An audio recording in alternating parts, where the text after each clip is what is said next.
அஸ்ஸலாமு அலைக்கும் வரஹ்மத்துல்லாஹி வபரகாத்துஹு. இந்த பதிவுல எந்த பிராணியை குர்பானி கொடுக்கலாம், இறைச்சியை எப்படி பங்கிடுவது, இப்படி குர்பானியின் முழு சிறப்புகளையும் விதிகளையும் தெளிவாக தெரிஞ்சுக்கலாம். வாங்க. முதல்ல குர்பானிக்கு எந்த பிராணியை பயன்படுத்தலாம்? 1. ஆடு. அது வெள்நாடு அல்லது செம்மறி ஆடு. ஒரு ஆடு ஒருவருக்கு குர்பானி கொடுக்குமதற்கு சமம். அந்த ஆட்டோட வயது குறைந்தது 1 வருடம் இருக்கணும். அதுவே செம்மறி ஆடுன்னா 6 மாதம் போதும். 2. மாடு அல்லது எருமை. ஒரு மாடு 7 பேருக்கு குர்பானி கொடுப்பதற்கு சமம். வயது குறைந்தது 2 வருடம். 7 பேர் சேர்ந்து ஒரு மாட்டை குர்பானி கொடுக்கலாம். 3. ஒட்டகம். ஒரு ஒட்டகம் 7 பேருக்கு குர்பானி கொடுப்பதற்கு சமம். வயது குறைந்தது 5 வருடம்.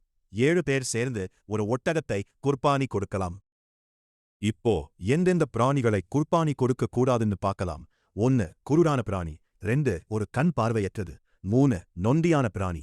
4. மிகவும் மெலிந்த பிராணி. 5. காது அல்லது கொம்பு முழுவதும் வெட்டப்பட்டது. 6. நோய்வாய்ப்பட்ட பிராணி. குர்பானி பிராணி ஆரோக்கியமாகவும் நல்ல நிலையிலும் இருக்க வேண்டும். அடுத்து குர்பானி எப்படி செய்ய வேண்டும்?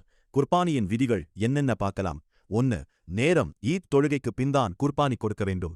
துல் ஹஜ் 10, 11, 11 3 நாடுகளில் ஒரு நாள். ஈத் தொழுகைக்கு முன் அறுத்தால் அது குர்பானியாகாது.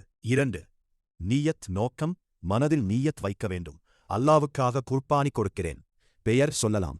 எனக்காக, என் குடும்பத்திற்காக, இறந்த பெற்றோருக்காக என்று நீயத்து வைக்கலாம். 3. துஆ ஓத வேண்டும். அறுக்கும்போது சொல்ல வேண்டியது பிஸ்மில்லாஹி வல்லாஹு அக்பரு அல்லாவும்ம மின்க வலக்க. அல்லாவின் பெயரால், அல்லாஹு அக்பர், யா அல்லாஹ், உன்னிடமிருந்து உனக்காக. 4.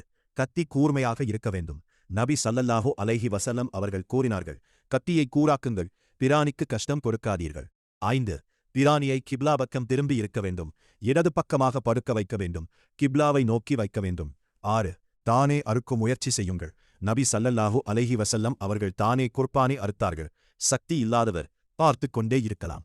இப்போ முக்கியமான விஷயம், குர்பானி இறைச்சியை எப்படி பங்கிடுவது? 3 பாகங்களாக பிரிக்கலாம்.